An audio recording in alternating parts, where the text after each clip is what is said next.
Welcome to me TV. నేను మీ మౌనిక. నాగర్ కర్నూలు జిల్లా కల్వకుర్తి పట్టణంలోని సావిత్రిబాయి పూలే వొకేషనల్ జూనియర్ కళాశాల తరపున ఈ సంవత్సరం ఇంటర్మీడియట్ ఫలితాలలో ఉత్తీర్ణులైన విద్యార్థులందరికీ హృదయపూర్వక అభినందనలు తెలియజేశారు. మంచి మార్కులు సాధించి తమ తల్లిదండ్రులు, ఉపాధ్యాయులు మరియు కళాశాలకు గౌరవం తీసుకొచ్చిన ప్రతి ఒక్క విద్యార్థికి ప్రత్యేక శుభాకాంక్షలు తెలిపారు. అలాగే 1 లేదా 2 సబ్జెక్టులో ఉత్తీర్ణత సాధించలేకపోయిన విద్యార్థులు ఎవరు నిరుత్సాహపడొద్దని, ఇది అంతిమం కాదు, మళ్లీ ప్రయత్నించి మంచి ఫలితాలు సాధించే అవకాశం మీ ముందుంది అని అన్నారు. ధైర్యంగా ముందుకు సాగాలి అని అన్నారు. ఈ సందర్భంగా కళాశాల తరపున మేకల రాజేందర్ గారు విద్యార్థులందరికీ అభినందనలు తెలియజేశారు. Good morning to everyone. నా పేరు అనుశ్రీ. నేను సావిత్రిబాయి పూలే వొకేషనల్ జూనియర్ కాలేజ్లో చదువుతున్నాను. నాకు 1000కి 966 మార్క్స్ వచ్చాయి. ఇక్కడ లెక్చరర్స్ హెల్ప్తోని, మేనేజ్మెంట్ హెల్ప్తోనే నేను ఇన్ని మార్క్స్ తెచ్చుకోవడం జరిగింది.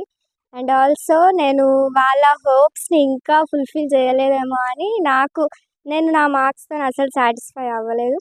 అందరూ అనుకుంటుండొచ్చు 966 వచ్చినాయి, 1000కి ఇంకేం కావాలి అని. నా ఎఫర్ట్స్, నా హార్డ్ వర్క్, కాలేజ్ నుంచి వచ్చి నా కోసం పెట్టుకున్న హోప్స్ అన్నీ జస్ట్ నాకు మాత్రం తెలుసు. ఇంకా దీంట్లో కాకపోయినా నెక్స్ట్ వచ్చే దాంట్లలో వాళ్ళ హోప్స్ అన్ని ఫుల్ఫిల్ చేసే బాధ్యత నాది. Thank you so much. నా పేరు చంద్రిక. నేను ఎంపీహెచ్డబ్ల్యూ ఫస్ట్ ఇయర్ చదువుతున్నాను. నాకు 480 అవుట్ ఆఫ్ 500. నేను ఈ మార్క్స్తోనే నాకు హ్యాపీగానే ఉంది, కానీ నెక్స్ట్ టైం నేను ఇంప్రూవ్మెంట్స్ రాసి ఇంకా బెటర్ మార్క్స్ తెచ్చుకోవాలనుకుంటున్నాను. సెకండ్ ఇయర్లో కూడా దీనికన్నా ఇంకా మంచి మార్క్స్ తెచ్చుకోవాలనుకుంటున్నాను. Thank you. నా పేరు రాజేష్ణ. నేను సెకండ్ ఇయర్ ఎంపీహెచ్డబ్ల్యూ చదువుతున్నాను. నాకు 1000కి 913 మార్క్స్ వచ్చాయి. ఇక్కడ సావిత్రిబాయి పూలే కాలేజ్లో సార్ వాళ్ళు, మేడం వాళ్ళందరూ నన్ను మంచిగా ప్రోత్సహించారు. వాళ్ళ ప్రోత్సాహంతో నేను ఇంత మంచి మార్క్స్ తెచ్చుకున్నా అని చెప్పేసి నాకు చాలా హ్యాపీగా ఉంది. Thank you giving this opportunity. So my name is Kalpana. I am studying ET first year. First of all, thank you for all my lecturers. Me support ఉండడం ద్వారానే, మీరు అద్భుతమైన పాఠాలు చెప్పడం వల్లనే నేను ఈరోజు 460 మార్కులు తెచ్చుకున్నాను 500కి. ఫస్ట్ ఆఫ్ ఆల్ నాకు ఈ కాలేజ్లో నచ్చింది ఏంటి అంటే, first teachers and cameras, first best security, and ప్రతి ఒక్క టీచర్ కూడా ఒక తల్లిదండ్రులాగా, స్టాఫ్ అని ఒక టీచర్స్ లాగా అలా కాకుండా ప్రతి ఒక్క మొత్తం స్టాఫ్ కూడా ఒక ఫ్యామిలీ లాగా ఉన్నది. ఫస్ట్ అది నాకు నచ్చింది. ఏ ప్రాబ్లం వచ్చినా కూడా ఖచ్చితంగా చెప్పాల్సిందే, చెప్తాం కూడా. ఆ ప్రాబ్లమ్ని ఎలా సాల్వ్ చేయాలో అలా స్మూత్గా సాల్వ్ చేస్తారు. ఎక్కువ ఏ ప్రాబ్లం లేకుండా. నాకు ఇన్ని మార్కులు వచ్చినందుకు సంతోషంగానే ఉంది, కానీ ఇంకా ఇంప్రూవ్మెంట్ రాసి ఇంకొన్ని మార్క్స్ ఎక్కువ తెచ్చుకొని మా క్లాస్ టీచర్కి ఆనందపరచాలని అనుకుంటున్నాను. Thank you for giving this wonderful opportunity to speak about this college. Thank you మీ టీవీ. మై నేమ్ ఈస్ ఆర్గీత. నేను ఎంపీహెచ్డబ్ల్యూ ఫస్ట్ ఇయర్ కంప్లీట్ చేశాను. నేను ఈసారి 437 తెచ్చుకున్నాను అవుట్ ఆఫ్ 500. ఈసారి నేను సరిగ్గా తెచ్చుకోకపోయినా ఇంప్రూవ్మెంట్ రాసి ఖచ్చితంగా మంచి మార్క్స్ తెచ్చుకుంటానని చెప్తున్నాను. Myself Muhammad Yasin Malik, MLT second year. Yesterday TSBI released the result. I got 940 marks by 1000. Today stand because of my lecturers and my parents' hard work like a backbone. Thank you. నా పేరు ఎలిసరన్. Studying in first year MLT Savitribai location junior college. నాకు 432 మార్కులు వచ్చాయి. Sir వాళ్ళు మమ్మల్ని ఎంతో బాగా మంచిగా మోటివేషన్ క్లాసెస్ కానీ, గేమ్స్ కానీ ప్రతి దాంట్లో మంచిగానే మాకు ప్రోత్సహించారు. సార్ వాళ్ళు మాతో మంచిగా ఫ్రెండ్లీగా ఉంటారు. మాకు రిజల్ట్ మంచిగానే వచ్చింది. అవకాశం ఇచ్చిన థ్యాంక్స్. అందరికీ నమస్కారం. నాగర్ కర్నూలు జిల్లా కల్వకుర్తి పట్టణంలో సావిత్రిబాయి పూలే వొకేషనల్ జూనియర్ కళాశాల తరపున ఇంటర్మీడియట్ విద్యార్థులకి, పాస్ అయిన వాళ్ళందరికీ అభినందనలు తెలియజేస్తూ, ఎవరైతే 1-6 సబ్జెక్టులు మిస్ అయినారో వాళ్ళెవరు కూడా బాధపడకుండా మళ్ళీ రీవాల్యుయేషన్ పెట్టవచ్చు, రీకౌంటింగ్ పెట్టుకోవచ్చు, మళ్ళీ సప్లిమెంటరీ ఎగ్జామ్ రాసుకోవచ్చు. అన్యదా భావించకుండా, ఇదే జీవితం కోల్పోయినట్టు కాకుండా తల్లిదండ్రుల ధైర్యంతో, లెక్చరర్స్ ధైర్యంతో మళ్ళీ ఎగ్జామ్ రాయాలి, జీవితాలు ఆగం చేసుకోవద్దని సూచన చేస్తూ, ఈరోజు ఎప్పటిలాగానే స్థాపించిన సంవత్సరం నుండి 7కి 7 ఒక మెట్టు ఎక్కుతున్నట్టు సావిత్రిబాయి పూలే కళాశాలలో ఈరోజు ఇంత గొప్ప రిజల్ట్లు అందించడంలో విద్యార్థుల పాత్రతో పాటు వారికి విద్య చెప్పిన మా అధ్యాపక బృందానికి, విద్యార్థులను ప్రోత్సహించిన తల్లిదండ్రులకి వాళ్ళకి ధన్యవాదాలు తెలియజేస్తున్నాను. ఈరోజు 966 మార్కులు 1000 గాను, 480 మార్కులు 500 గాను జిల్లా స్థాయిలోనే ర్యాంకులు సాధించిన విద్యార్థులకి ప్రత్యేకంగా అభినందనలు తెలియజేస్తూ, ఇక్కడ వచ్చిన ప్రతి విద్యార్థి కూడా 500కు 400 పైన దాదాపుగా 33 మందికి రావడం జరిగింది. 1000కి 900 పైన 22 మంది విద్యార్థులకు రావడం జరిగింది. అంటే ఒక కళాశాలలో ఉన్న విద్యార్థుల సంఖ్య చూసుకుంటే ఆ సంఖ్యలో దాదాపుగా సగం పైన కూడా 450 మార్కులు 900 మార్కులు సాధించడం అంటే ఇది ప్రత్యేక ఘనతగా ఘనతగా చెప్పుకోవడం జరుగుతుంది. ఎంపీహెచ్డబ్ల్యూ ఎంఎల్టీలో 99% రిజల్ట్ మేము సాధించడం జరిగింది. ఎలక్ట్రికల్ టెక్నీషియన్లో 62% రిజల్ట్ సాధించడం జరిగింది. నిజంగా మీరందరూ అనుకోవచ్చు, సార్ వీళ్ళకి ఇంకా కొంతమంది ఫెయిలియర్ గానే ఆలోచించవచ్చు. కానీ ఇక్కడికి వచ్చిన విద్యార్థులందరూ కూడా గ్రామీణ, పేద, మధ్యతరగతి విద్యార్థులు గవర్నమెంట్ స్కూళ్ళల్లో చదువుకొని, కస్తూర్బాలో చదువుకొని, వాళ్ళకున్న లిమిటెడ్ అవకాశాలతోని డే స్కాలర్గా 9:30కు వచ్చి 4:30కి ఇంటికి వెళ్ళి అతి తక్కువ ఫీజు కట్టి ఇంత మేర ర్యాంకులు సాధించడం అంటే చాలా గొప్ప. మీరు అనుకోవచ్చు, కార్పొరేట్ కాలేజీలో 2 లక్షలు 3 లక్షలు పెట్టినప్పుడు అక్కడ ర్యాంకులతో పోలిస్తే మా విద్యార్థులు మిన్నా. ఎందుకంటే వాళ్ళ చేతిలో సర్టిఫికెట్ ఉంది, అనుభవం ఉంది, రేపు అవసరమైతే పని చేసుకోవచ్చు, లేదా పై చదువులకి ఎంపీసీ, బైపీసీ ద్వారా వచ్చే అన్ని అవకాశాలకి ఎలిజిబిలిటీ వస్తుంది. మా పిల్లలు ఎంసెట్లో కూడా ర్యాంకులు సాధించబోతున్నారు. సీరియస్గా మొదలు పెట్టడం జరిగింది. దానితో పాటు అప్రెంటిషిప్ చేసి వాళ్ళు సొంతంగా హాస్పిటల్లో పనిచేసుకునే అవకాశం ఉంటుంది. కాబట్టి వొకేషనల్ ఎడ్యుకేషన్ అనేది చాలా కీలకం ఈ మధ్యతరగతి విద్యార్థుల కోసం. ఎందుకంటే 5 సంవత్సరాలు 6 సంవత్సరాలు మనం చదివించలేని తల్లిదండ్రులు ఎవరుతున్నారో వాళ్ళకు బాసటగా నిలవాలి. కేవలం 2 సంవత్సరాల కాలంలోనే చదువుతో పాటు వృత్తి విద్య నేర్చుకుంటే వాళ్ళ సొంత కాళ్ళ మీద నిలబడి పని చేసుకుంటూ మళ్ళీ పై చదువుకునే ఆస్కారం ఈ వొకేషనల్ కాలేజీలో ఉంటుంది. అది మా ఘనతగా మేము చెప్పుకుంటున్నాం. సావిత్రిబాయి పూలే పేరు పెట్టుకున్నందుకు, సావిత్రిబాయి పూలే పేరు ఈరోజు రాష్ట్రమంతా ఉమ్మడి జిల్లా అంతా మారుమోగుతుందంటే మాకు సహకరించిన మా అధ్యాపక బృందానికి ఆ ఘనత చెల్లుతుందని ఈ సందర్భంగా నేను తెలియజేస్తున్నాను. అదేవిధంగా ఈ సంవత్సరం నుండి వొకేషనల్ విభాగంలో మాకు ఆర్టిఫిషియల్ ఇంటెలిజెన్స్ అని ఈరోజు ప్రపంచాన్ని ఏలుతున్న ఆర్టిఫిషియల్ ఇంటెలిజెన్స్ కోర్సు ఒక ప్రైవేటు కళాశాలలో మా కళాశాలకే మొట్టమొదటిగా వచ్చిందని చెప్పడానికి గర్వపడుతున్నాం. అదేవిధంగా ఫిజియోథెరపీ కోర్సు కూడా, అది ఫిజియోథెరపీ చేస్తే కేవలం 2 సంవత్సరాలతోనే ఫ్రీలాన్సర్గా పనిచేసుకోవచ్చు, హాస్పిటల్లో పనిచేసుకోవచ్చు, లేదా బైపీసీ ద్వారా వచ్చి అన్ని అవకాశాలు చేసుకోవచ్చు. అదేవిధంగా ఫార్మా టెక్నాలజీ చేస్తే ఈ ముచ్చెల్ల ఫార్మాసిటీ కానీ, పోలేపల్లి సెజ్లో కానీ ఫార్మా కంపెనీలో పనిచేసుకోవచ్చు, మెడికల్ షాప్లలో పనిచేసుకోవచ్చు, లేదా పై చదువులు బైపీసీ ద్వారా వచ్చే అన్ని కోర్సులకి ఎలిజిబుల్ అవుతుంది. కాబట్టి ఇట్లాంటి వినూత్నంగా కోర్సులు తీసుకురావడం జరిగింది. ఈ గ్రామీణ ప్రాంతంలో కల్వకుర్తి చుట్టుపక్కల ఈ ఉమ్మడి మామనాడు జిల్లాలోనే ఒక ప్రత్యేకమైన విశిష్టత గుర్తింపు పొందిన సావిత్రిబాయి పూలే కళాశాలని ప్రతి ఒక్కరు ఆదరించాలని, మీ అందరి ఆశీస్సులతోనే ఈ విజయాలు సాధించామని వినమ్రంగా తెలియజేస్తూ, ఇక్కడ పాస్ అయిన ప్రతి ఒక్క సావిత్రిబాయి పూలే విద్యార్థులకి ప్రత్యేకంగా అభినందనలు తెలియజేస్తూ, వాళ్ళందరూ కూడా రేపు రాబోయే కాలంలో వాళ్ళ ఫ్యూచర్లో ఏ చదువుకోవాలన్నా, ఎక్కడ ఏ సందేహాలున్నా మా అధ్యాపక బృందం మేము కూడా ఎల్లవేళలా అండగా ఉంటామని తెలియజేస్తూ అందరికీ ధన్యవాదాలు. మీటీ వారికి ప్రత్యేకంగా ధన్యవాదాలు తెలియజేస్తున్నాను. కల్వకుర్తి పట్టణంలో మాజీ సర్పంచ్ బృంగి ఆనంద్ కుమార్ జన్మదిన వేడుకల్ని కాంగ్రెస్ పార్టీ శ్రేణులు ఘనంగా నిర్వహించారు. పార్టీ నాయకులు, కార్యకర్తలు పెద్ద సంఖ్యలో పాల్గొని కేక్ కట్ చేసి ఆనంద్ కుమార్ కు జన్మదిన శుభాకాంక్షలు తెలిపారు. ఆయన దీర్ఘాయుషు, ఆరోగ్యాలతో ప్రజలకు మరింత సేవలు చేయాలని ఆకాంక్షించారు. అనంతరం నాయకులు మాట్లాడుతూ ఆనంద్ కుమార్ గ్రామ అభివృద్ధి కోసం చేసిన కృషి గుర్తు చేసుకుంటూ ప్రజలకు అందించిన సేవలను కొనియాడారు. ప్రజల సమస్యలు పరిష్కారంలో ఆయన చూపిన ప్రేమ, అభిమానాల గురించి వారు అన్నారు. ఈ కార్యక్రమంలో కాంగ్రెస్ పార్టీకి చెందిన పలువురు సీనియర్ నాయకులు, యువ నాయకులు, కార్యకర్తలు పాల్గొని కార్యక్రమాన్ని విజయవంతం చేశారు.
ప్రజాశక్తి రాష్ట్ర కన్వీనర్ నల్లా లక్ష్మణ్ గారి తండ్రి మరణ వార్త తెలిసిన నేపథ్యంలో నిర్వహించాల్సిన పాదయాత్రను వాయిదా వేస్తున్నట్లు బహుజన ప్రజాశక్తి నాయకులు ప్రకటించారు. ఈ విషయాన్ని ఉమ్మడి మహబూబ్ నగర్ కో ఇన్ఛార్జ్ ఆర్జీ గోపి మాట్లాడుతూ అధికారికంగా వెల్లడించారు. ఈ సందర్భంగా ఆయన మాట్లాడుతూ ఈ విషాద సమయంలో నల్ల లక్ష్మణ్ గారి కుటుంబానికి సంఘీభావం తెలుపుతూ పాదయాత్రను తాత్కాలికంగా వాయిదా వేయడం జరుగుతుందని అన్నారు. అలాగే త్వరలోనే కొత్త తేదీలను ప్రకటిస్తామని అందరూ కార్యకర్తలు సహకరించాలని కోరారు. ఈ కార్యక్రమంలో బహుజన ప్రజాశక్తి రాష్ట్ర కార్యదర్శి మరియు ఉమ్మడి మహబూబ్ నగర్ జిల్లా ఇన్ఛార్జ్ ఇటుకల రాణి గారు, నాగర్ కర్నూలు జిల్లా ఇన్ఛార్జ్ గూడెల్లి శివాని గారు పాల్గొన్నారు. ఉద్యమ అవసరం తెలియజేస్తూ మేము విద్యా హక్కు చట్టానికి తలపెట్టిన పాదయాత్ర అచ్చంపేట నియోజకవర్గం ఒంగూరు మండలం కొండారెడ్డిపల్లి నుంచి తలపెట్టిన పాదయాత్ర అక్కడి నుంచి చేరుకొని తాండ్రమీను ఉచ్చుకుంటూ కలవగుర్తుకు వచ్చాం. ఉచ్చుకుంటూ 11 తారీఖు నాడు మహాత్మా జ్యోతిరావు పుల్లే జయంతి పునేసుకొని జయంతి చేసినాం. అదేవిధంగా కలకుర్తి పట్టణంలోని అన్ని వీధులు తిరగడం జరిగింది. తిరిగిన తర్వాత ఈరోజు అనగా 13 తారీఖు నాడు కలకుర్తి నుంచి మళ్ళీ వెల్దండ, ఆమనగల్లు, కందుకూరు, మహేశ్వరం, తుగ్గూడ ఇవన్నీ దాటిపోయి ఉన్నది. కానీ బహుజన ప్రజాశక్తి రాష్ట్ర కన్వీనర్ నల్ల లక్ష్మణ్ సార్ గారి తండ్రి అకస్మాత్తుగా మరణించడం జరిగింది. కాబట్టి ఈరోజు రాత్రి అంటే 13/4/2020 రోజున రాత్రి 3 గంటలకు చనిపోయింది. కాబట్టి ఈ రోజుతోటి ఈ పాదయాత్రను ఇందులో నిలిపివేస్తున్నాం. మేము చింతిస్తున్నాం. అందరికీ పోలీస్ మిత్రులు కానీ మీడియా మిత్రులు కానీ మమ్మల్ని జర అర్థం చేసుకోవాలని కోరుతూ అందరికి తెలియజేస్తున్నాం. ఎందుకనగా రాష్ట్ర అధ్యక్షుడికి జరిగిన బాధ మాకు జరిగినట్టుగా మేము భావిస్తున్నాం. కాబట్టి మళ్ళా త్వరలోనే ఈ అంశాన్ని మేము ఈ డేటు పురాతన ఎప్పుడు అనేది మేము ప్రకటన చేస్తామని చెప్పి తెలియజేస్తూ జై భీమ్. రాంపూర్ గ్రామంలో రోడ్డు భద్రత ప్రమాణాలపై అవగాహన సదస్సు నిర్వహించారు. ప్రతి ఒక్కరూ రోడ్డు భద్రత నియమాలను తప్పనిసరిగా పాటించాలని అధికారులు సూచించారు. ద్విచక్ర వాహనదారులు తప్పనిసరిగా హెల్మెట్ ధరించాలని, అలాగే కారు నడిపేటప్పుడు సీట్ బెల్ట్ వినియోగించుకోవడం ద్వారా ప్రమాదాలను గమనీయంగా తగ్గించవచ్చని కోల్చారం తహసీల్దార్ శ్రీనివాస్ చారి, ఎస్ఐ మొయినుద్దీన్, రాంపూర్ సర్పంచ్ నెల్లిరాజు సంగమేశ్వర్ తెలిపారు. సోమవారం కోల్చారం మండలం రాంపూర్ గ్రామంలో ప్రజాపాలన ప్రగతి ప్రణాళికలో భాగంగా 99 రోజుల కార్యక్రమంలో భాగంగా సర్పంచ్ నెల్లిరాజు సంగమేశ్వర్ అధ్యక్షతన ఈ అవగాహన సదస్సు నిర్వహించారు. ఈ సందర్భంగా అధికారులు రోడ్డు భద్రతకు సంబంధించిన పలు సూచనలు చేస్తూ ప్రజల్లో అవగాహన పెంపొందించడంలో అత్యంత అవసరమని పేర్కొన్నారు. ఈ కార్యక్రమంలో ఎంవిఐ విజయలక్ష్మి, జిల్లా మహిళా శిశు సంక్షేమ శాఖ అధికారిని హేమ భార్గవి, పంచాయతీ కార్యదర్శి విఠల్ తదితరులు పాల్గొన్నారు. దాటాల్సిన పరిస్థితి ఇవన్నీ కూడా రోడ్డుకు సంబంధించినటువంటి భద్రతలు. ఇవన్నీ కూడా మనం ప్రతి పౌరుడు కూడా తెలుసుకోవాల్సినటువంటి అవసరం ఉంది. ముఖ్యంగా యాక్చువల్గా అయితే నేను పోలీస్ వాళ్ళని అడుగుతున్నాను, మనం ఇటువంటి కార్యక్రమాలు అన్ని స్కూళ్ళలో కూడా కండక్ట్ చేయాలి. కాలేజీ లెవెల్లో కానీ స్కూళ్ళ లెవెల్లో కానీ ప్రతి దగ్గర కూడా మనము మండలం మొత్తం ఇది ఒకటి కార్యక్రమం ఇంప్లిమెంట్ చేస్తే అందరూ కూడా కొంతలో కొంత అవగాహన ఏర్పడుతుంది. కొన్ని ప్రమాదాలను మనం నివారించడానికి అవకాశం ఉంటుంది. అయితే ఈ మధ్యలో మనం ముఖ్యంగా తెలుసుకోవాల్సింది హెల్మెట్.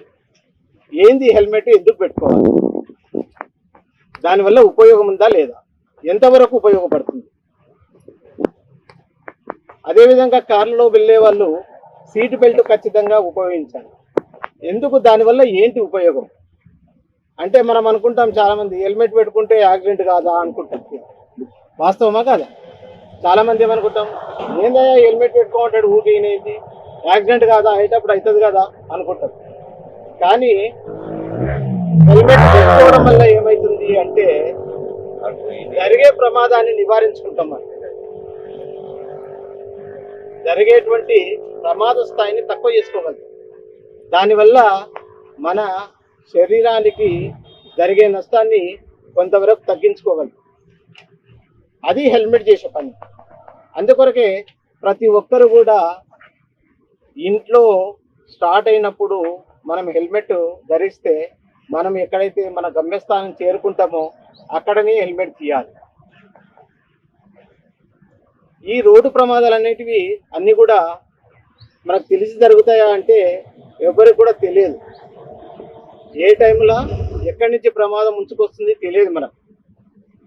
ఎందుకొరకు జరగదు అంటే మనం పోయే వాళ్ళం కరెక్ట్గా ఉంటాం, అవతల వచ్చే వ్యక్తి కరెక్ట్ ఉన్నాడా లేదో తెలియదు.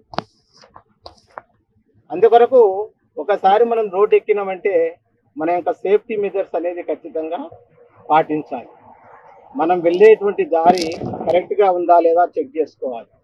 మనము రోడ్డు ప్రమాణాలు పాటిస్తూ పోతున్నామా లేదా తెలుసుకోవాలి. కొంతమంది అనుకుంటారు సిగ్నల్ పడుతుంది, రెడ్ సిగ్నల్. అందరికి తెలుసు రెడ్ సిగ్నల్ అంటే ఏంది, ఆగిపోవాలి. కానీ వాడు ఏం చేస్తాడు, సెల్ ఫోన్ అనేది చెవి దగ్గర ఉంటుంది, ఆ రెడ్ సిగ్నల్ చూడడు, పోతూనే ఉంటాడు. పోయేటప్పుడు ఏమవుతుంది, అవతల వ్యక్తి వచ్చి తగులుతాడు. తగిలినప్పుడు ఏమవుతుంది, మనం పూరించుకోలేనటువంటి, కుటుంబానికి పూరించుకోలేనటువంటి నష్టాన్ని చవి చూస్తాం మనం. అందుకొరకే ఆ హెల్మెట్ అనేది పెట్టుకోవడం వల్ల ఏమవుతుందంటే మనిషి కొంతవరకు ప్రాణాపాయ స్థితి నుంచి తప్పించుకోవడానికి అవకాశం ఉంటుంది. కనుక ప్రతి మనిషి కూడా హెల్మెట్ ధరించాలి. మనము గ్రామంలో ఒక ప్రమాణాన్ని తీసుకోవాలి. ఏమని, అయ్యా మనము కానీ మన పిల్లలు కానీ ఇంట్లో నుంచి బయటికి వెళ్తున్నారు, రోడ్డు మీద వెళ్తున్నారు, బైక్ తీసుకున్నారు, బైక్ మీద వెళ్తున్నామంటే ఖచ్చితంగా మనము హెల్మెట్ లేనిది వెళ్ళకూడదు అని గ్రామంలో ప్రమాణం చేయించాలి. పిల్లలతోటి కానీ పెద్దలతోటి కానీ బైకులు నడిపే ప్రతి వ్యక్తితోనూ కూడా మనం ప్రమాణం చేయించాలి. చేయిస్తే ఏమవుతుంది, అది ఎవరికి లాభము, అతడికే లాభం, మనకు కాదు. ఎవరైతే కుటుంబం ఉంటారో, ఎవరైతే సొంతంగా ఉంటారో అతనికి మాత్రమే లాభం జరుగుతుంది.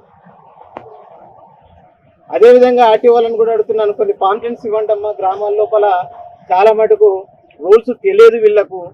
ఎక్కడ ఆగాలి, ఏ లైన్కి ఆగాలి, ఏ లైన్ ఉంటే పోవాలి, రెడ్ సిగ్నల్ అంటే ఏంది, ఆకుపచ్చ సిగ్నల్ అంటే ఏంది, ఇవన్నీ కూడా వీళ్ళకు చాలా మటుకు గ్రామాల్లో తెలియదు. బండి థ్యాంక్స్ ఫర్ వాచింగ్.